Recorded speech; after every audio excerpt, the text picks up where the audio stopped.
Olá, estamos começando mais um programa Caminhos de Sucesso. Meu convidado de hoje é sócio-diretor de Educação Corporativa da Praxis Business.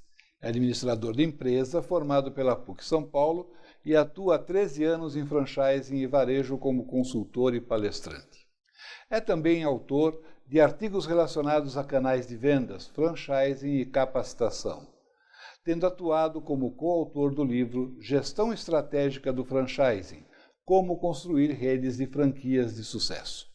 Já treinou mais de 3.000 pessoas entre varejistas, executivos de redes de varejo e franquias, entre outros. É professor do MBA da FIA nas matérias de treinamento para redes de gestão por processos de negócios. Instrutor credenciado pela ABF, Associação Brasileira de Franchising. Eu estou recebendo aqui no meu programa Leonardo Marque. Leonardo, muito bom dia. Bom dia, prazer estar aqui com você, por cima. O prazer é todo meu, Leonardo, ainda mais quando eu trago alguém especialista numa área que eu trabalhei durante 30 anos. Então é gostoso saber que no Brasil a gente tem consultoria séria e especializada na educação corporativa. E eu não gosto de falar treinamento corporativo, porque treinamento é adestramento. Eu gosto de falar em educação corporativa, gosto de falar em educação contínua, que é para onde a gente segue com essa tendência, mas eu gostaria de saber de você, Leonardo, é fácil trabalhar com a educação corporativa aqui no Brasil? Eu não diria que é fácil, eu diria que é muito importante, é de suma importância. Hoje, as empresas utilizam a educação corporativa para ajudar a executar a sua estratégia de negócios. Antes, quando era simplesmente conhecido como área de treinamento ou departamento de treinamento, existia um desafio de melhorar o conhecimento das pessoas. Mas não estava muito claro o objetivo que está por trás disso. Hoje, a educação corporativa diz bem claramente, as iniciativas de capacitação, elas visam ajudar a empresa a executar a sua estratégia de negócio, que no longo prazo define a sua competitividade e a sua perenidade no mercado. Qual que é o principal panorama da educação corporativa no Brasil? Hoje, tivemos no começo desse ano, 2013, uma pesquisa pela Associação Brasileira de Treinamento e Desenvolvimento, que é o retrato do treinamento no Brasil, e trouxe vários dados interessantes, como, por exemplo, o orçamento para ações de capacitação nas empresas cresceu da ordem de 15% de um ano de 2012 para 2013. Então isso quer dizer o quê? As empresas estão investindo mais em ações de educação. E tem um indicador que mede o quanto as empresas fazem capacitação nas suas empresas, que é o quanto do faturamento é investido em ações de educação. No Brasil, esse indicador está da ordem de 0,8%. Comparando esse indicador do Brasil com o resto do mundo, ou com a Europa, por exemplo, nós estamos muito abaixo? Estamos bem abaixo. Eu não tenho exatamente o dado da Europa, mas é muito pouco. Se você pensar, por exemplo, se a gente for pensar em horas por ano, é em torno de 45 horas de treinamento por ano, em média, o que não passa de uma semana. É uma semana de treinamento. O que é muito pouco, perto do desafio, porque os negócios mudam muito. Então, assim, as pessoas têm que se atualizar conforme as coisas mudam. E não é em uma semana por ano que a gente consegue acompanhar toda a dinâmica do mercado. Então, é realmente bem abaixo dos países de primeiro mundo. Eu trabalhei na área por muito tempo e eu sempre fui adepto da educação corporativa, não pensando somente nos cargos de primeiro nível, segundo nível, que são os cargos de gestão estratégica da presidência ou da diretoria. Eu sempre me preocupei também em ver como que todo esse treinamento iria refletir no pessoal que trabalha na operação dos negócios e como essa mensagem chegava no cliente final. Como você vê e o que você pode recomendar para os meus seguidores, o que pensar, o que fazer, como planejar uma área de educação corporativa ideal para a sua empresa? Estamos falando de empresas de médio e grande porte. Exatamente. É interessante a sua pergunta, porque nessa pesquisa que eu citei, ela também foi feita eu diria que 24% das empresas eram empresas de menos de 300 colaboradores. Então tem empresas pequenas, médias e grandes. Então deu um bom panorama das empresas. Assim, para a gente ter uma área efetiva, a gente tem que ter profissionais que conhecem os conceitos que estão por trás das ações de educação. O que diferencia exatamente uma empresa que tem um projeto de educação corporativa é que ela usa essas ações para executar a sua estratégia. Então, primeiro ponto é estar alinhado à estratégia da empresa. O segundo ponto é exatamente descobrir como desdobrar isso até os níveis mais operacionais, que é o que você perguntou. Porque não basta a gente fazer um planejamento estratégico, por exemplo, numa rede de franquias ou numa rede de varejo e descobrir o que tem que ser feito. A gente tem que executar. Enquanto a estratégia não sai do papel, as empresas não atingem os seus resultados. E isso tem que ser desdobrado até o que a gente chama dos momentos da verdade, que é quando o cliente está na frente de algum membro da empresa. Pensando dessa forma, você comentou descobrir as necessidades, verificar o que a gente tem que ser feito, o que deve ser feito na área de treinamento, na área de educação corporativa. Eu faço uma pergunta que é básica. Quando uma empresa decide investir nessa área, ela tem, e partir do zero, ela tem que pensar na preparação de todo esse material. Sim. Uma empresa voltada para consultoria nessa área precisa de quanto tempo para começar a implantar um processo de educação corporativa num cliente? Eu diria que, assim, se a gente for pensar num tempo médio, como nós temos, por exemplo, na nossa empresa, eu tenho uma equipe que me ajuda a fazer isso, é bem rápido, porque a gente faz isso todos os dias. Então, se você, por exemplo, tem uma necessidade de uma empresa de fazer alguns programas de treinamento, eu diria que em aproximadamente 2 meses é o tempo suficiente para a gente desenvolver os programas e começar a aplicar. Por que eu digo 2 meses? Porque o primeiro mês a gente tem que dedicar a conhecer a operação.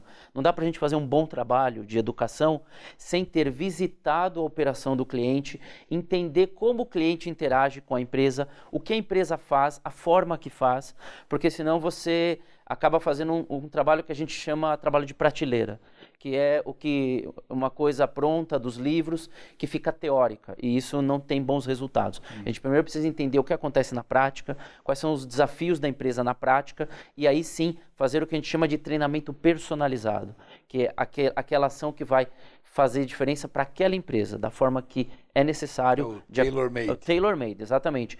Esses são as iniciativas de educação que fazem a diferença nos resultados. Se você pegar um treinamento que você assistiu, você participou de um programa aberto, pegar esse material e aplicar na sua empresa, não necessariamente você vai ter o melhor resultado.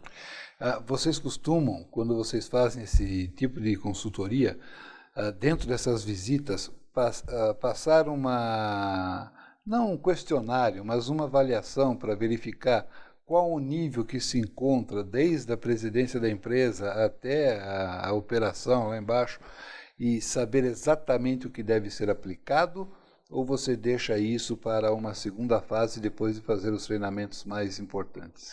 A gente faz no começo. Eu diria que isso é muito importante, porque algumas vezes pode até levar a um reinício de projeto. Por quê?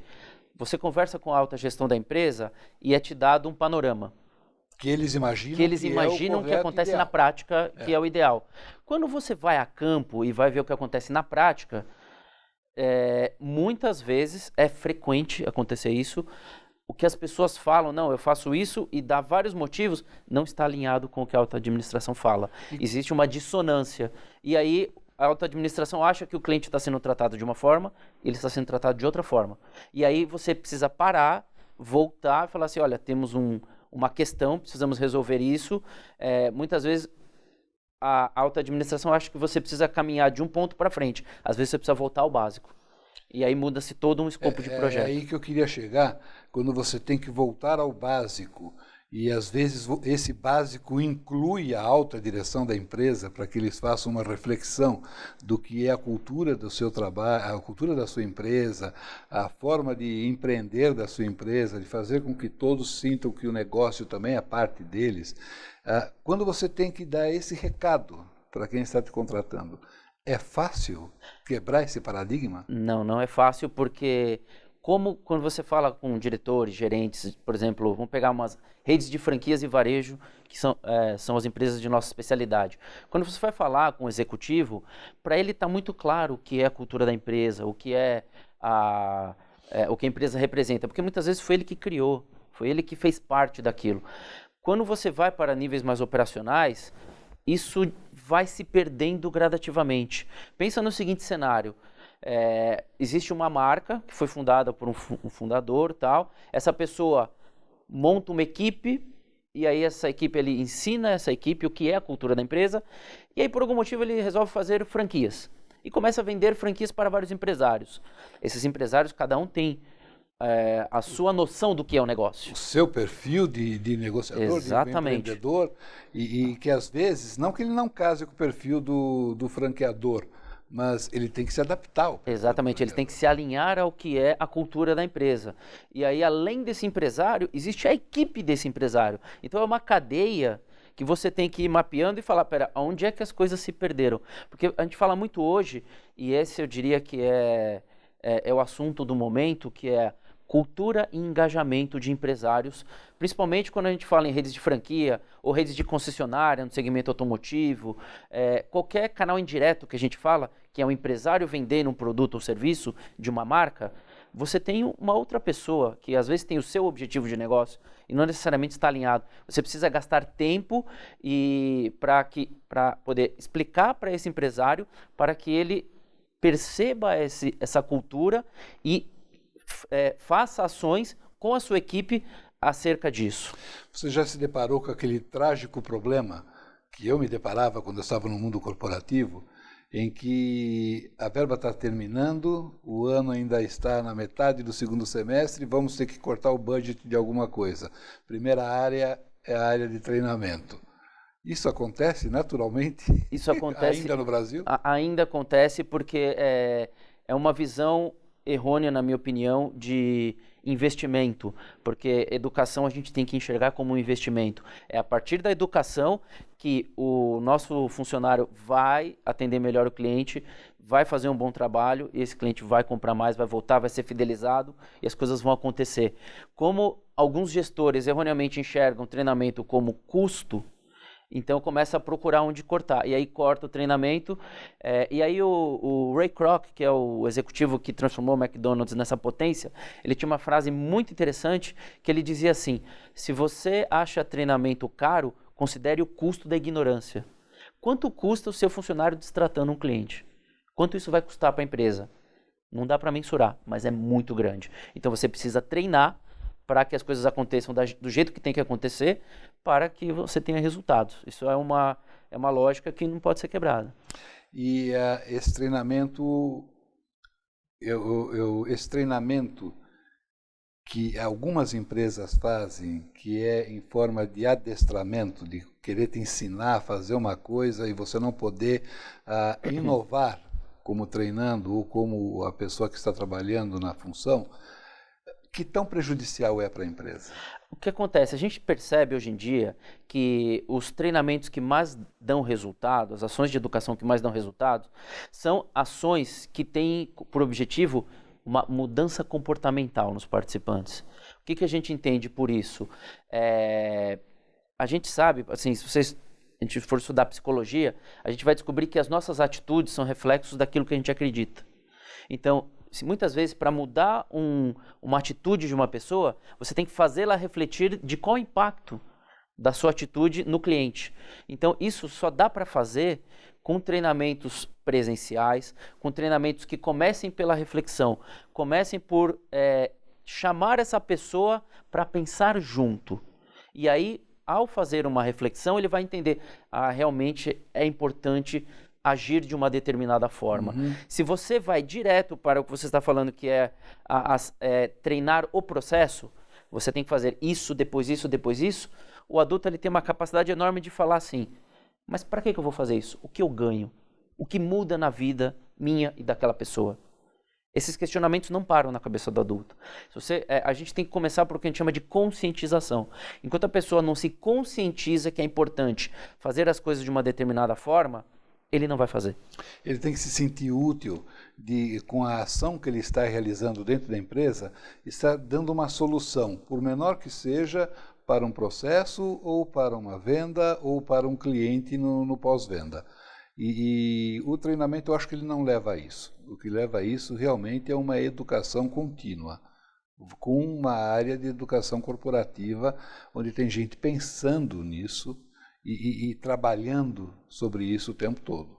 Deixar de ser um departamento ligado a comercial, a marketing ou a qualquer outra área da empresa. Eu acho que essa área tem que estar conectada diretamente com a presidência da organização. O que você acha? Essa é a tendência. Então, quando a gente fala que exatamente as ações de educação, os departamentos hoje em dia de educação corporativa, eles estão cada vez mais ligados à alta administração. Exatamente por isso. Você citou uma coisa muito importante, que é o funcionário se sentir útil. Esse fator, ele está diretamente ligado ao que a gente chama de engajamento. Ou seja, a pessoa vai dar o melhor de si no cumprimento da sua função, e isso vai fazer toda a diferença na frente do cliente. O cliente percebe claramente um funcionário que está motivado e de um que está desmotivado. Aquele que está engajado no que está fazendo, aquele que se sente útil, que gosta de ajudar o cliente, ele fideliza o cliente e o cliente volta para a empresa, fala bem da sua empresa, e aí isso vira um ciclo virtuoso. E cada vez mais isso está mais próximo da presidência, da alta administração, do fundador, da franqueadora, digamos assim, porque é a partir daí que as empresas estão utilizando os departamentos de educação corporativa exatamente com uma função estratégica. É isso que diferencia um departamento de educação corporativa da antiga área de treinamento das empresas. Antigamente os treinamentos estavam soltos. Você tinha que fazer, você tinha que melhorar alguma coisa, mas não sabia exatamente por quê. Agora as coisas tem tudo uma lógica, está tudo muito claro, de acordo com a estratégia de futuro da empresa, isso é desdobrado e toda a necessidade de treinamento do ano, a grade de treinamento é construída baseado nos gaps para cumprir a estratégia da empresa. Essa é uma mudança brutal de forma de atuação das empresas hoje em dia. Quais são as tendências que hoje estão presentes na Europa ou na América e que estão chegando no Brasil? Tem algumas tendências muito interessantes. Uma delas, agora em julho, teve o Fórum de Universidades Corporativas promovido pela Associação Brasileira de Treinamento e Desenvolvimento. E lá foram apresentados vários benchmarks mundiais. Posso citar 3 grandes tendências. A primeira delas é o Phenomenal Learning, que é o aprendizado fenomenal. O que isso vem a ser? Vem a ser que o treinamento, ele não basta você transmitir conhecimentos e habilidades. O participante tem que ter uma experiência memorável no treinamento, ele tem que gostar, tem que ser divertido, ele tem que sair falando bem para todo mundo, porque treinamento tem que ser gostoso nas empresas. Para você ter uma ideia, a empresa que começou com isso foi a Accenture, que é uma consultoria, e eles contrataram um executivo da Disney para que a Disney tem esse conceito do guest experience, né? A experiência do guest. E aí eles adaptaram isso ao treinamento. E a Accenture começou a fazer isso e começou a ter um bom resultado. Então, Phenomenal Learning. A segunda tendência é o Social Learning. O que isso vem a ser? Vem a ser utilizar princípios de mídias sociais no treinamento, principalmente no pós-treinamento ou no acompanhamento. Depois de você ter aquela experiência presencial, você solta o desafio dos participantes de aplicar o treinamento. E eles têm que dar um depoimento de como foi aplicar, quais foram os ganhos, quais foram as armadilhas, o que fizeram. E isso é colocado no ambiente virtual e todo mundo que passa por aquele treinamento tem acesso. E aí conta-se as experiências e isso faz com que a pessoa, após fazer o treinamento, tenha outras experiências que pode se basear e também coloque a sua lá. Então é uma forma de manter o aprendizado conectado após os treinamentos. E a terceira e última tendência são exatamente as universidades corporativas, que é exatamente você fazer uma grade de treinamentos diretamente ligado à estratégia da empresa, com vários cursos, com grade anual, que tem uma sequência e onde já existe um orçamento, está tudo correto para que a empresa ofereça isso e tenha bons resultados. Nós vamos falar sobre a universidade corporativa já já. Eu tenho que fazer uma paradinha. Passou rápido o nosso primeiro bloco, muito bacana. Gostoso isso, né? E não saiam daí. Nós vamos falar já já sobre a universidade corporativa, suas etapas, metodologias. A gente volta já já.